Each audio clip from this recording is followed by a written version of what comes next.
Hello, you wonderful people, and welcome to another episode of Not Too Comic Book. This being a show where I talk about TV shows that are adaptations of comic books. For today's episode, I'm going to talk about the series finale of Mob Psycho 100. Great and beautiful series finale. A lot of really interesting things went down in this episode, so let's break it down. So we're picking up where the last episode left off. With everything going on with the storm and the city continuing to be destroyed, we ultimately have Tsubomi being like, I should just go home. Like, I shouldn't, is Mob going to show up? At this point, I probably shouldn't leave. But then she's thinking about the phone call a couple episodes ago, and she's like, his voice was so shaky. She's like, well, at least all I can do is like wait to hear what he has to say to me.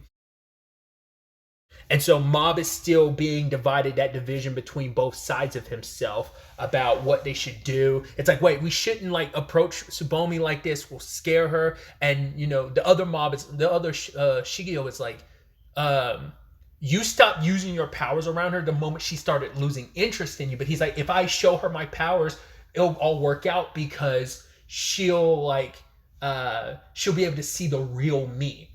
And it's like, he asked Mob, it's like, what is the thing that made you start liking Tsubomi? He was just like, well, because she was just always nice to us. It's like, but it's also because she was nice to us, even despite our powers. Everyone else ostracized us and make fun of us. She's the only person that was still nice to both of us. You just trying to be you and me with all the powers and stuff. And it's like, that's what she's always been.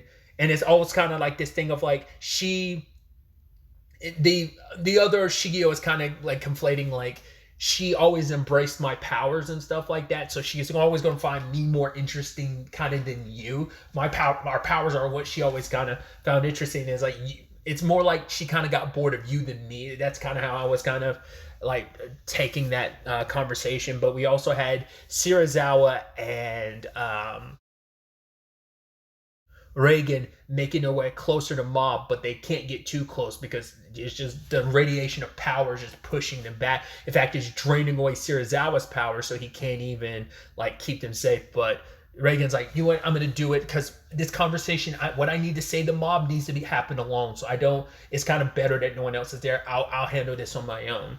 And so as he's getting closer and closer to Mob, the other Mob is disappearing, and the other Shigeo, it's like, that guy is a liar. Like all he ever did was use us. We were just always like a means to an end to him. Like, yeah, he was nice to us, but that was only out of like necessity because he needed to use us. That's all we ever were to him. Like, there's no real bond with us. Like, it's all based off of his need to use us. So it's like, this Mob wants to finally be free. He's like, now that he's absorbed the other Mob and made him disappear, it's like, I'm free now. I can be me. Like, no one will ever basically tame me or shackle me again. I'm free to just embrace all that I am. Like, this power that is me that's been bottled up for so long. This is the true me. This is, deal's interesting enough timing wise. Obviously, I'm currently watching the anime adaptation of Kowloon Generic Romance, and there's a conversation about the absolute self, which is very very poignant at the time of me obviously watching this. But yeah, he's making his way, and Reagan's trying to reach out to him but can't get close, gets flung around, slammed everywhere, and it seems like, man, Reagan's taking a lot of damage. But then we get that, I saw a clip of this on YouTube. I never watched it, but it was like it's on the Crunchyroll YouTube channel. It's like when the original intro hits again or something like that. I never knew the context of it, but I was like, are they going to use the original intro for some, like I said, I always came across the video because it was like recommended to me, but I never like watched it. So in this moment for like the music, the original intro, the intro for the first season's opening kicking in, and Reagan being like, yo, you weren't, just so I wouldn't be outdone by you, Mob, I've also been working out.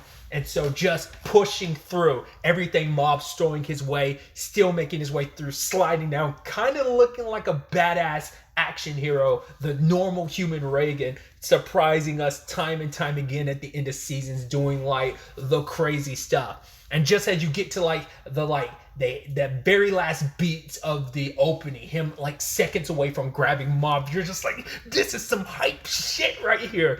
But then he gets immediately slammed to the ground. And he tries to reach out to Mob, and it's like, grabs his leg, is like, please listen to what I have to say. But Mob doesn't want to listen. But lo and behold, who ends up being in front of him, it's Reagan, but then Reagan's able to fight him off, and it's like, wait, what's going on?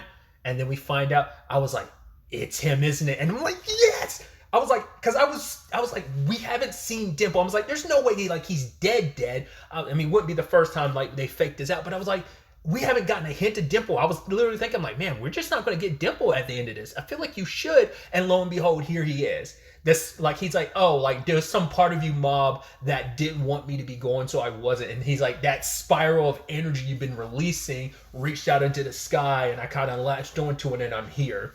So now I'm like, I was able to kind of piece myself together yet again. Once again, finds himself repeatedly in this situation, kind of at least once every season. But Reagan's like, no, like, could you leave me and Mob alone? And he's like, I'm going to tell you. And he's like, the thing he wants to tell Mob, the thing I would have never guessed Reagan would ever do, he tells Mob the truth. He's like, I am a liar, which the other Mob told him, like, yo, he's a liar. And it's like, yes, but not in the, like, once again, I don't know if it's necessarily like, the other Mob was like, oh, he's a liar because he just keeps us around for our powers and stuff. Not necessarily that he's a liar because, oh, he has no actual powers, but now it's just him bearing it all out. It's like the day you walked in, I pretend like I understood everything. And this is a conversation he was also having, like when he's seeing all this power rushing out of Mob, he's like, so this is what you've always had to like keep in. I've always lied to me, like, oh, I understood. And I pretended to myself that I did. Like, oh, Mob has all this power in him, but I never knew the true depths of what you were bottling up. I tried to pretend like I understood. And I let that lie permeate in my head. And it's like, I lied to my customers, I lied to every other people, and I also lied to you. It's like, I don't have any powers. I never did. It's like dropping the biggest lie. Once again, for the most part, other people can see like Reagan's the liar that he is, but then there's other people who still believed his BS because he had moments where he shined through that people thought like, oh my God, like, the whole, what was it, Shimazaki, thinking, oh my God, he must be suppressing his powers. Or, the situation at the end of season 1 when he borrowed Mob's powers. But at the end of the day, like, Reagan talks about the fact is that everyone has two sides of themselves. There's a side that they want to be, and then there's a side of themselves they hate. And it's just about, like coming to like understand both sides of yourself and accept both sides. Because he's like, there's no need to worry. But he's like, no, actually, no, it's okay. You should worry. And it's okay to worry. It's okay to kind of be worried about all sides here, because he did not like every side of himself. So he lies and pretends to be a different version of himself. As he said like a couple episodes ago, he's like, if I was ever really myself in front of people, they would reject me immediately. But it's like, you got to accept all sides of yourself. That's the only way this will kind of come through. And it's like, you, Mob, are going to be okay. You don't need me to be your master anymore. You've grown, and I know that whatever it is, you'll be able to face it as long as you're able to accept yourself. And both sides of Mob comes together, that 100% when it's like, it's like, right, he's like, can you accept me? It's like, no, it's you who needs to accept me, just like literally all of our friends. Everyone else has accepted me, so we need to kind of accept each other. And they shake their hands like, it's going to be okay. It's like, what if she rejects us?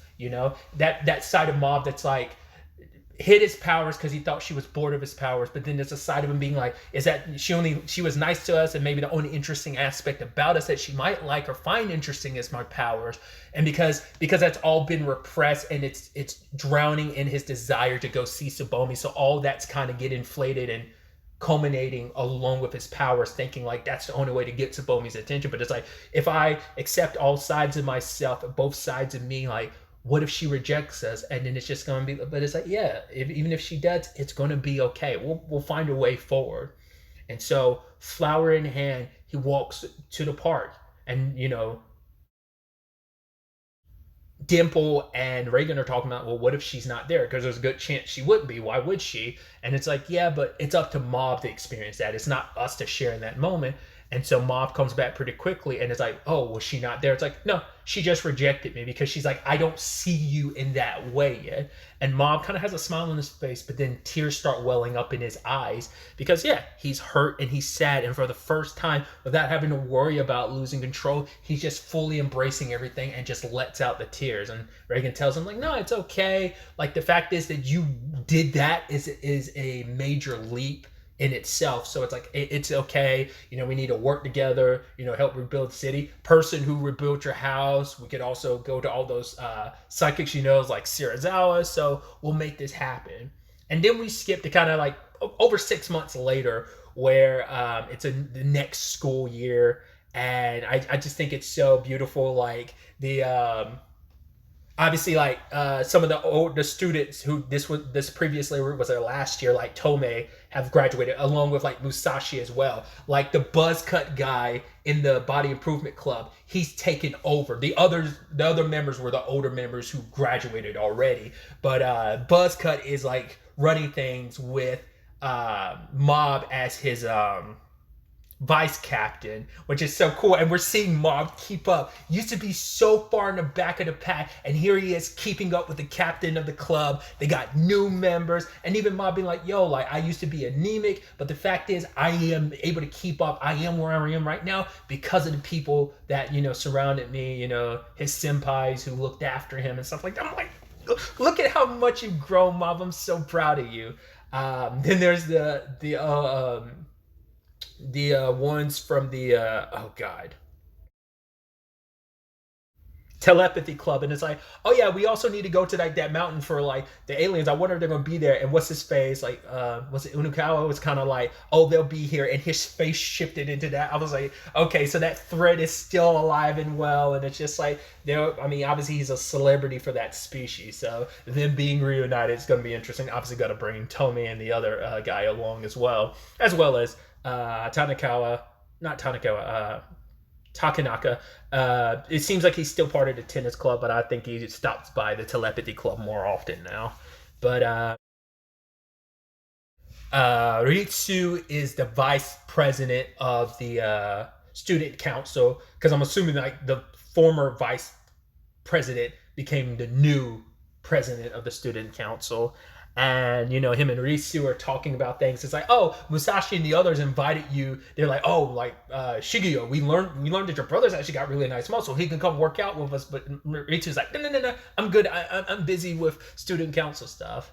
There is a cat stuck on top of a pole, and Shigeyo, rather than using his powers, goes over and climbs up trying to get to it.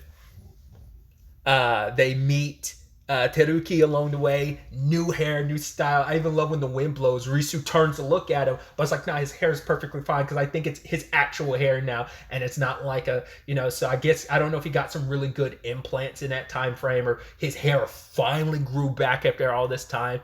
I don't know if that's what that's kind of implying, but it's just like, or maybe he glued it to his head this time. Who knows what he did, but it's like, nah, perfectly stylish, everything's okay. Hey, let's go look for more clothes. Mob apparently, even though he turned Teruki down like, was it a couple episodes ago, maybe it was that episode 9, about like going shopping again, he claims to still really like that shirt, even though Ritsu's like, I should tell my brother not to wear that shirt, but it's like, I should also tell my brother to dress the way he wants to. So they make their way over to the office. I don't know if it's implying like Shirazawa is like the main guy running things. I think it's still like, yo, this is Reagan's operation, but Shirazawa's like the main one. For one, he's talking to the customers, setting up appointments and stuff. Tomei works there now. I guess it was her way to kind of stay close to like the very like occult stuff that she likes. So she's been working here part-time as well. The other psychic kids show up. Shows up now, and his hair's in like a bit of a afro. I guess like it's just meant to be like him mirroring his dad's hair a little bit more. I think in the aftermath of everything, I think they're in a better spot. All of the telepathy club shows up as well. Everyone's got like, I believe like Masato was even there as well. So, and it's because they're trying to throw a secret birthday party for Reagan. And really, it's actually really beautifully done when you think about it in totality, because the last birthday party, Reagan had to celebrate alone. He was at the bar and everything, and the people that were supposed to be his friends, they're just kind of using him for validation, like he's kind of using them. So like, and those friends ended up turning on him with the whole thing getting exposed about like, oh, when he was kind of exposed on television, yada yada yada, so on and so forth, I believe last season.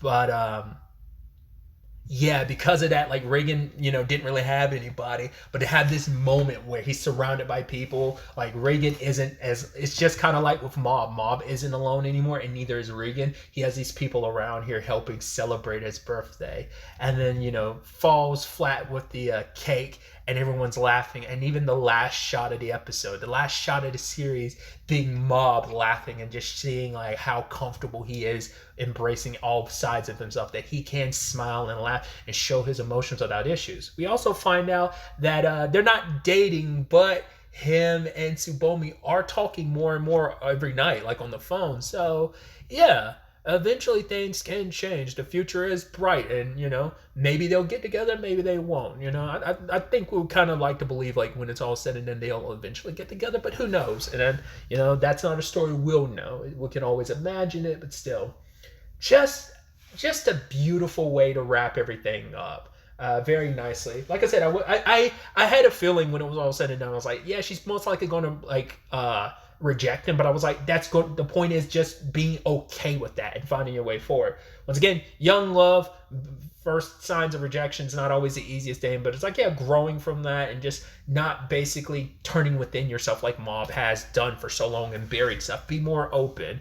Once again, as someone who bottled a lot of stuff up, it's still a lot, that I can apply and take away from this show, to be more honest with people around me and be more honest with the way I feel, and not be so torn up about the different sides of myself, kind of accept all of who I am, but also try to grow and better myself in many different ways. So a lot of beautiful lessons in the show. Once again, it took me a while to there was a big gap of 5 or 6 months between like the first half of this season and me watching the second half of it, but still, this has been a wild and great ride.